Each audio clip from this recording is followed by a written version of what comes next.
The American Legion family, nearly 4 million members strong, is honored by the appearance of our next guest.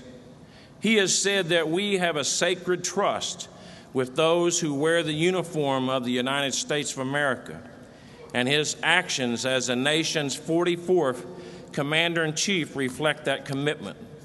The Recovery and Reinvestment Act, which he signed, provides VA with more than $1.4 billion to improve services to America's veterans. His administration has proved resources to effectively implement and improve the post-9/11 GI Bill, changes that were strongly supported by the American Legion. He has shown a commitment to winning the war against terrorists in Afghanistan by increasing our troops' presence. He has taken the fight to the enemy, using drone attacks to eliminate terrorists hiding out in Pakistan and other areas.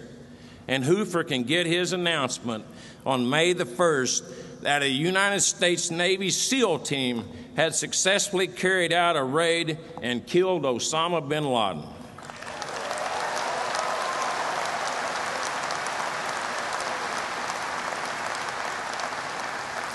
He has also felt the heavy burdens of being Commander-in-Chief, illustrated early this month when he presided over the remains of a group of SEALs and other American service members as they arrived home to Dover Air Force Base. A supporter of American Legion programs, the President took out time out of his busy schedule to personally meet with every one of our Boys Nation's participants. His wife, First Lady Michelle Obama, launched a joint forces initiative with Dr. Jill Biden to mobilize all sectors of society to give our service members and their families the opportunities and support that they have gratefully earned. Ladies and gentlemen, please give a warm American Legion welcome to the Honorable Barack H. Obama, President of the United States and our Commander-in-Chief.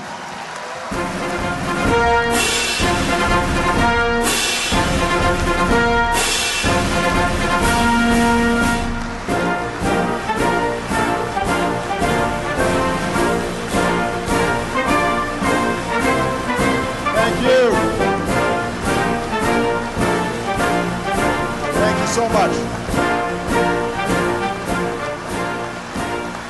Hello, Legionnaires. It is wonderful to see all of you. Let me first of all thank Commander Foster for your introduction and for your lifetime of service. To your fellow Marines, soldiers, and veterans, on behalf of us all, I want to thank Jimmy and I want to thank your entire leadership team for welcoming me here today. Thank you very much.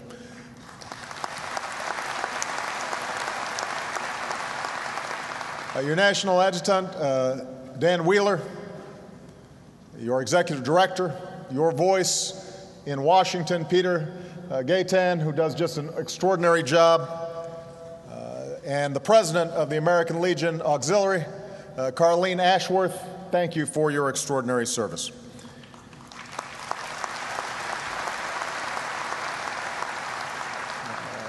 To Rita Foster and all the spouses, daughters, and sisters of the Auxiliary and the sons of the American Legion.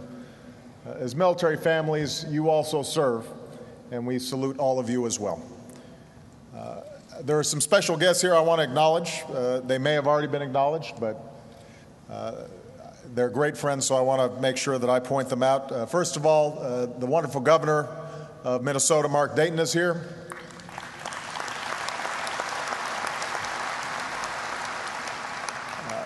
Two senators who are working on behalf of veterans every single day, Amy Klobuchar and Al Franken.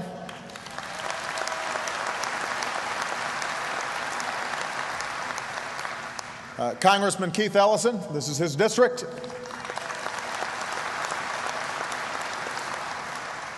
Minneapolis Mayor R.T. Ryback, a great friend. To all the other members of Congress and Minnesota elected officials who are here, welcome. It is wonderful to be back with the American Legion. You know, back in Illinois, my home state, hey!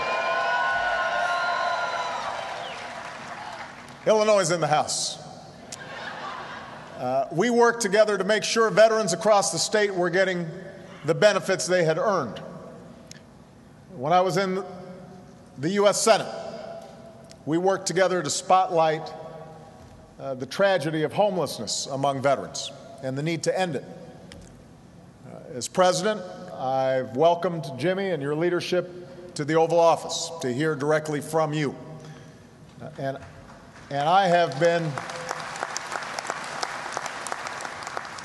I've been honored to have you by my side when I signed advanced appropriations to protect veterans' health care from the budget battles in Washington. When I signed legislation to give new support to veterans and their caregivers. And most recently, when I proposed new initiatives to make sure the private sector is hiring our talented veterans.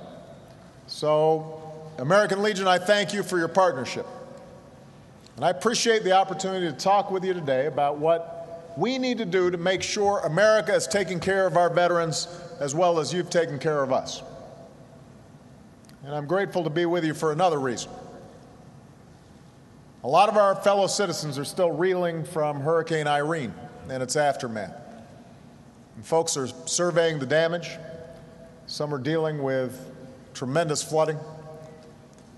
As a government, we're going to make sure that states and communities have the support they need so their folks can recover.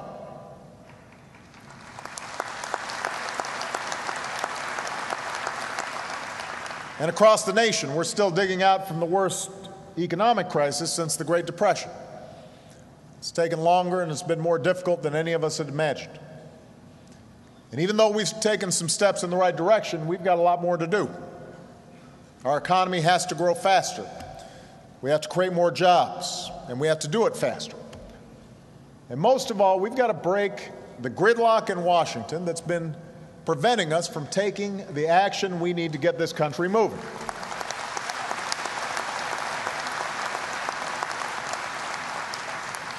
That's why next week I'll be speaking to the nation about a plan to create jobs and reduce our deficit, a plan that I want to see passed by Congress. We've got to get this done.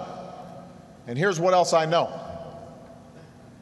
We Americans have been through tough times before, much tougher than these. And we didn't just get through them. We emerged stronger than before. Not by luck, not by chance, but because in hard times, Americans don't quit. We don't give up.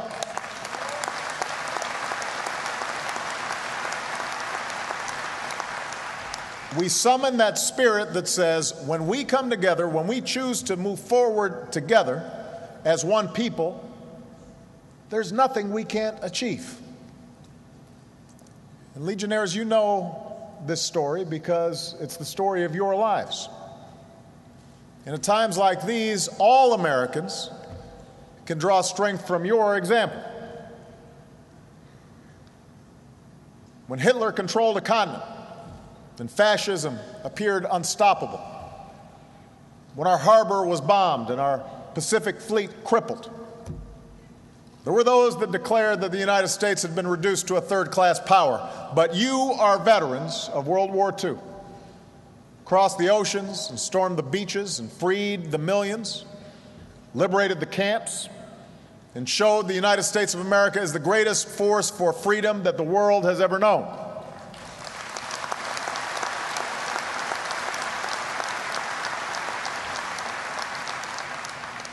When North Korea invaded the South, pushing the Allied forces into a tiny sliver of territory, the Pusan perimeter, it seemed like the war could be lost.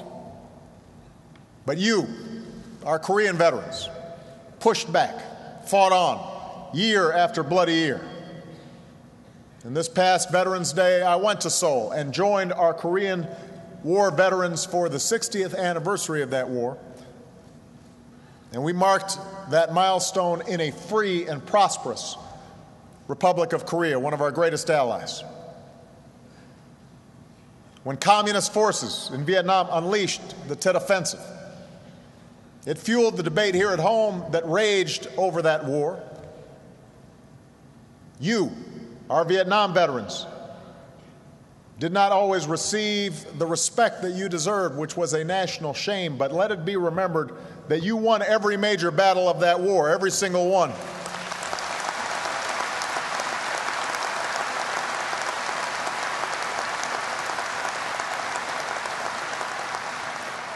As president, I've been honored to welcome our Vietnam veterans to the White House and finally present them with the medals and recognition that they had earned. It's been a chance to convey, on behalf of the American people, those simple words with which our Vietnam veterans greet each other.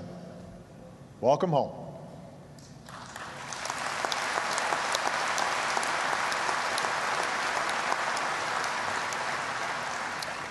Legionnaires, in the decades that followed, the spirit of your service was carried forth by our troops in the sands of Desert Storm, in the rugged hills of the Balkans, and now it's carried on by a new generation.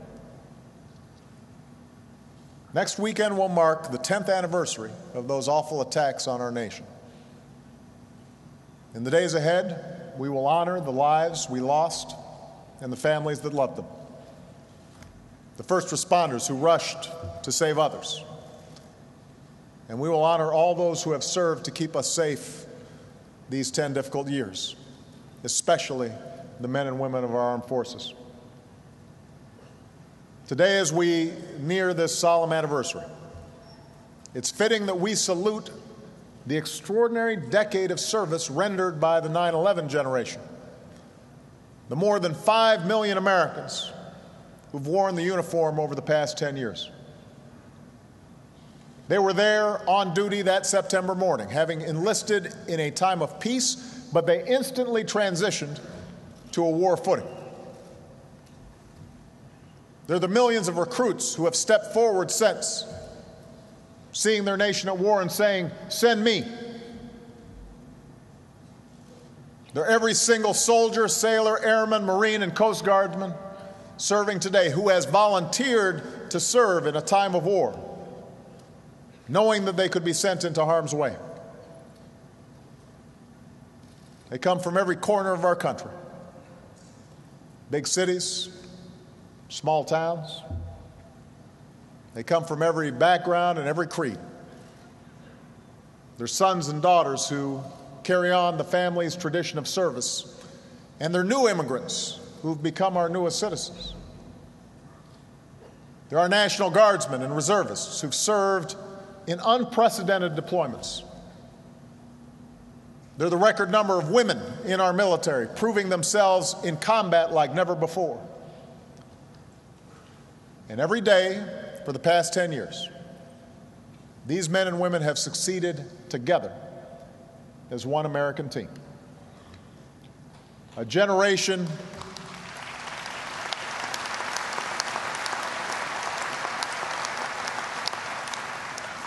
They're a generation of innovators, and they've changed the way America fights and wins its wars. Raised in the age of the internet, they've harnessed new technologies on the battlefield. They've learned the cultures and traditions and languages of the places where they served. Trained to fight, they've also taken on the role of diplomats and mayors and development experts, negotiating with tribal sheikhs, working with village shuras, partnering with communities.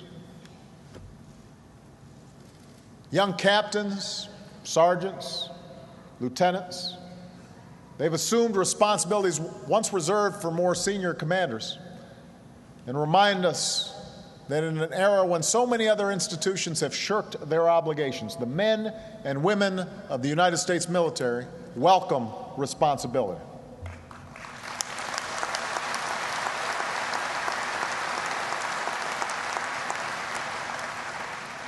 In a decade of war, they've borne an extraordinary burden.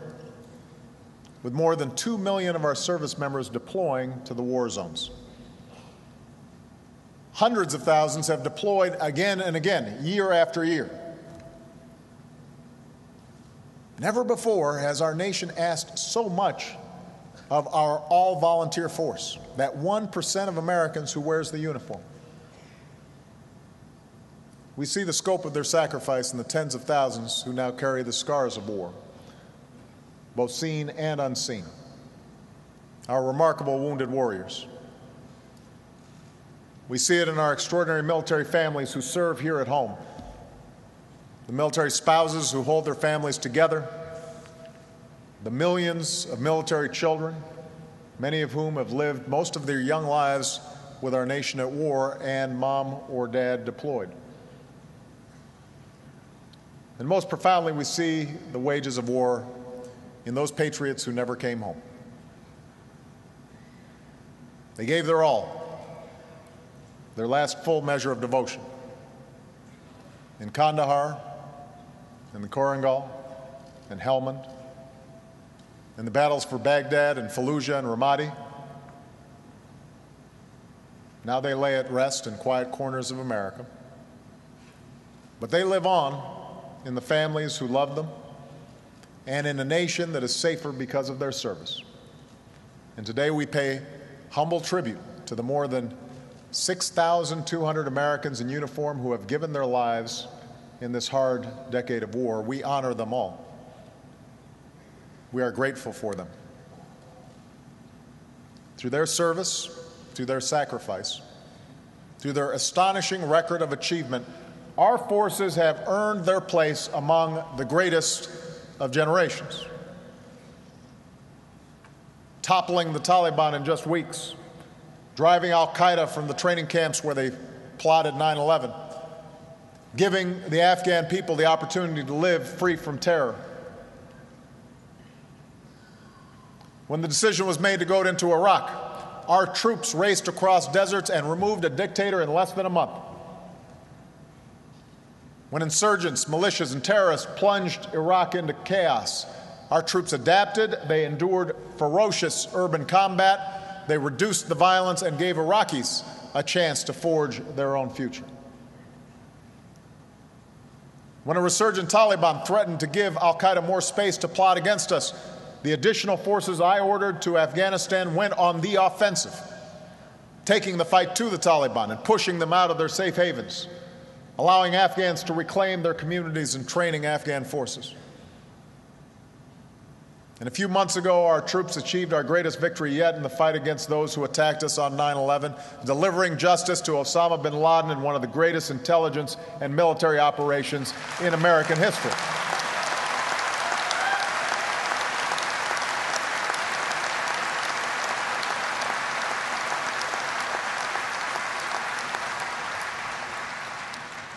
Credit for these successes, credit for this progress, belongs to all who have worn the uniform in these wars.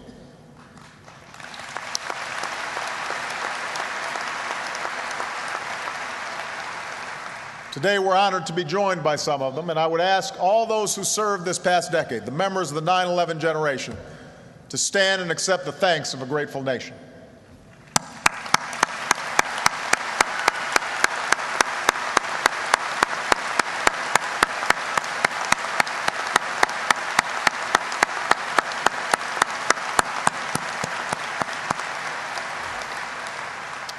Thanks to these Americans, we're moving forward from a position of strength. Having ended our combat mission in Iraq and removed more than 100,000 troops so far, we'll remove the rest of our troops by the end of this year, and we will end that war.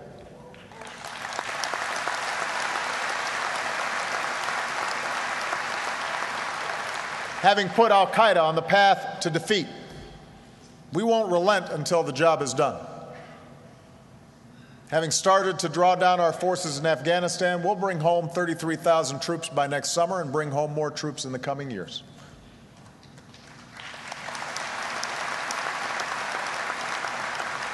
As our mission transitions from combat to support, Afghans will take responsibility for their own security, and the longest war in American history will come to a responsible end.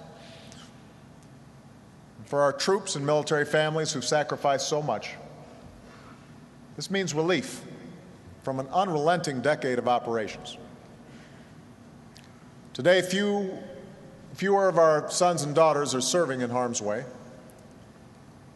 For so many troops who've already done their duty, we've put an end to the stop-loss. Our soldiers can now look forward to shorter deployments. And that means more time at home between deployments and more time training for the full range of missions that they will face. Indeed, despite 10 years of continuous war, it must be said, America's military is the best that it's ever been.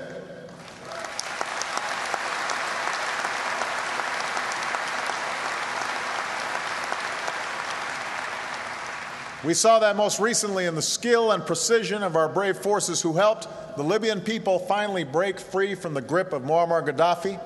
And as we meet the test that the future will surely bring, including hard fiscal choices here at home, there should be no doubt. The United States of America will keep our military the best trained, the best led, the best equipped fighting force in history. It will continue to be the best.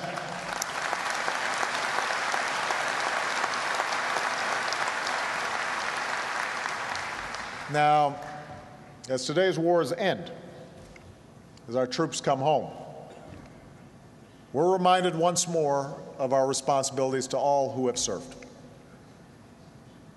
The bond between our forces and our citizens must be a sacred trust. And for me and my administration, upholding that trust is not just a matter of policy. It is not about politics. It is a moral obligation. That's why my very first budget included the largest percentage increase to the VA budget in the past 30 years.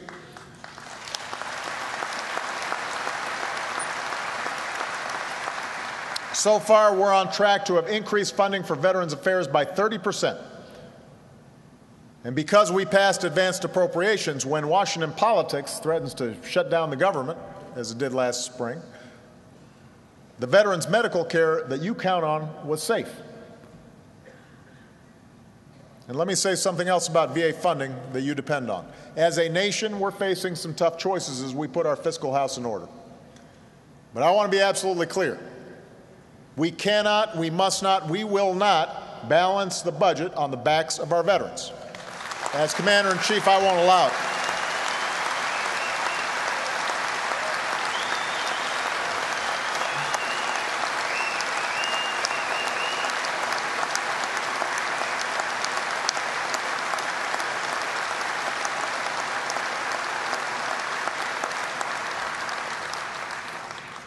With these historic investments, we're making dramatic improvements to veterans' health care. We're improving VA facilities to better serve our women veterans. We're expanding outreach and care for our rural veterans, like those that I met during my recent visit to Cannon Falls, including two proud Legionnaires, Tom Newman of Legion Post 620 and Hugo and Joseph Kidd, Post 164 in Stewartville. Are they here right now? They're out there somewhere.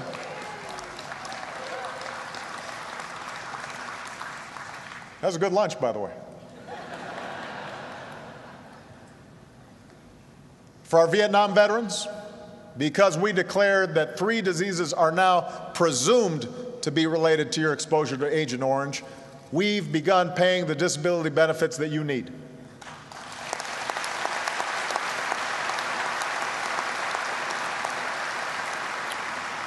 For our veterans of the Gulf War, we're moving forward to address the 9 infectious diseases that we declared are now presumed to be related to your service in Desert Storm.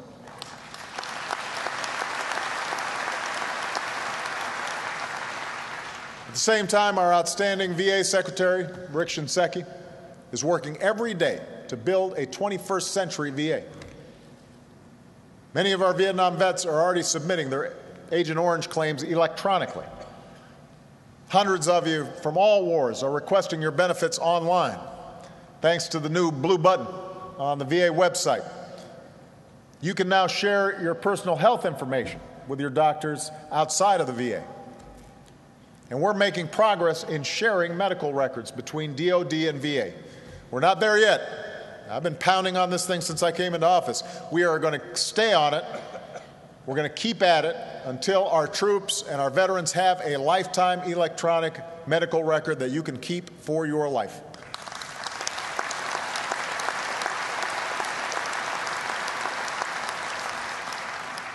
Of course, we've still got some work to do. We've got to break the backlog of disability claims. I know that over the past year, the backlog's actually grown due to the new claims from Agent Orange. But let me say this, and I know Secretary Shinseki agrees. When our veterans who fought for our country have to fight to get the benefits that you've already earned, that's unacceptable. So this is going to remain a key priority for us. We're going to keep hiring new claims processors, and we're going to keep investing in new paperless systems and keep moving ahead with our innovation competition, in which our dedicated VA employees are developing new ways to process your claims faster. We want your claims to be processed not in months, but in days. So the bottom line is this. Your claims need to be processed quickly and accurately the first time. We're not going to rest until we get that done. We will not rest.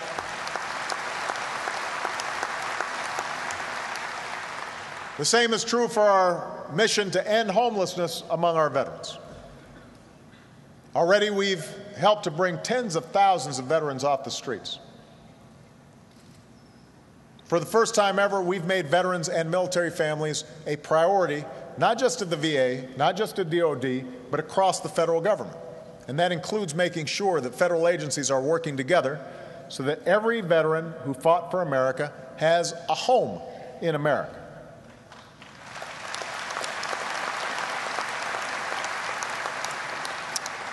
We're working to fulfill our obligations to our 9/11 generation veterans, especially our wounded warriors.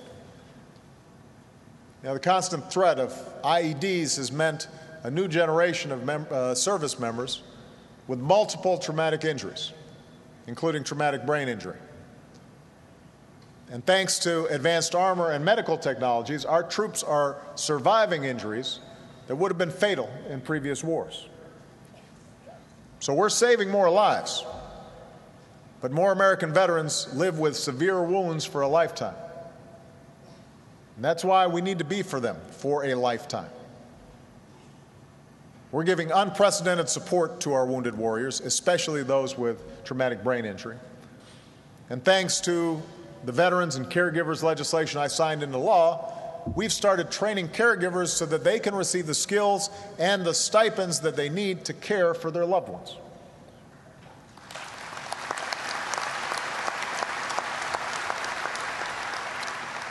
We're working aggressively to address another signature wound of this war, which has led to too many fine troops and veterans to take their own lives, and that's post-traumatic stress disorder. We're continuing to make major investments, improving outreach and suicide prevention, hiring and training more mental health counselors, and treating more veterans than ever before. The days when depression and PTSD were stigmatized, those days must end. And that's why I made the decision to start sending condolence letters to the families of service members who take their lives while deployed in a combat zone. These Americans did not die because they were weak. They were warriors. They deserve our respect. Every man and woman in uniform, every veteran needs to know that your nation will be there to help you stay strong. It's the right thing to do. In recent months, we've heard new reports of some of our veterans not getting the prompt mental health care that they desperately need, and that, too, is unacceptable. If a veteran has the courage to seek help, then we need to be doing everything in our power to deliver the life-saving mental care that they need. So Secretary Shinseki and the VA are going to stay on this, and we'll continue to make it easier for veterans with post-traumatic stress to qualify for VA benefits, regardless of the war that you served in. If you served in a combat theater and a VA doctor confirms a diagnosis of PTSD, that's enough.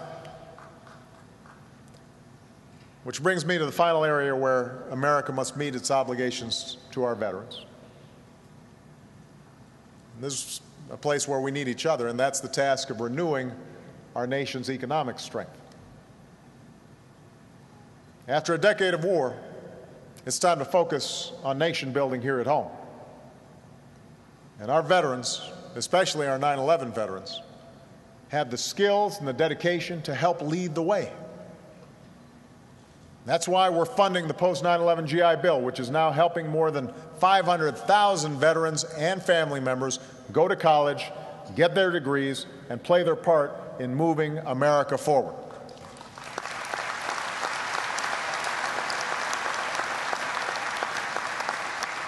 It's why this fall we'll start including vocational training and apprenticeships as well, so veterans can develop the skills to succeed in today's economy. And that's why I've directed the federal government to hire more veterans, including more than 100,000 veterans in the past year and a half alone. But in this tough economy, far too many of our veterans are still unemployed. And that's why I've proposed a comprehensive initiative to make sure we're tapping the incredible talents of our veterans. And it's got two main parts. First, we're going to do more to help our newest veterans find and get that private sector job. We're going to offer more help with career development and job searches. I've directed DOD and the VA to create what we're calling a reverse boot camp to help our newest veterans prepare for civilian jobs and translate their exceptional military skills into industry-accepted licenses and credentials. And today I'm calling on every state to pass legislation that makes it easier for our veterans to get the credentials and the jobs for which they are so clearly qualified. This needs to happen. It needs to happen now. Second, we're encouraging the private sector to do its part. So I've challenged companies across America to hire or train 100,000 unemployed veterans or their spouses. And this builds on the commitments that many companies have already made as part of the Joining Forces campaign championed by the First Lady and Vice President's spouse, Dr. Joe Biden. 100,000 jobs for veterans and spouses. And to get this done, I've proposed a Returning Heroes tax credit for companies that hire unemployed veterans, and a Wounded Warrior tax credit for companies that hire unemployed veterans with a disability.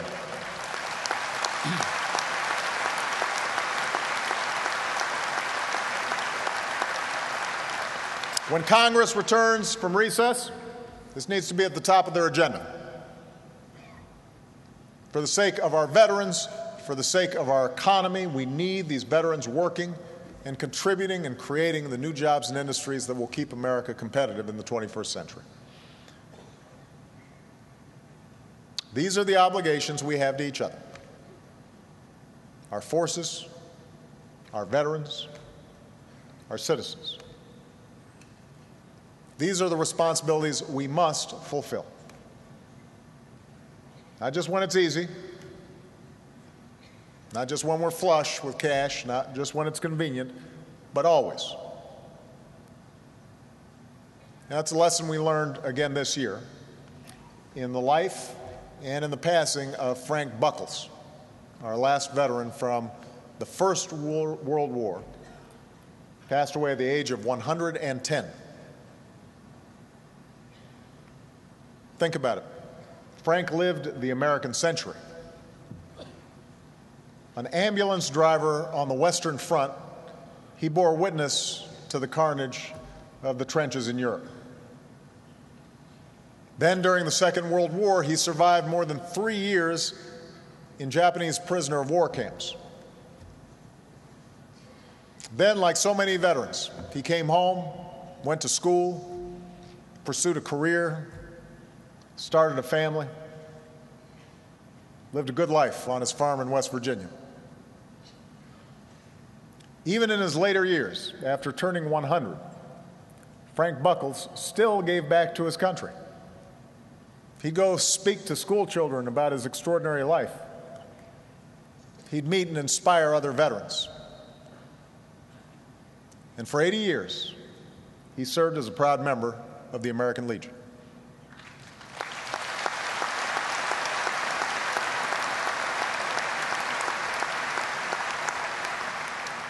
The day he was laid to rest, I ordered the flags be flown at half-staff, at the White House, at the government buildings across the nation, at our embassies around the world. As Frank Buckles lay in honor at Arlington's Memorial Chapel, hundreds passed by his flag-draped casket in quiet procession.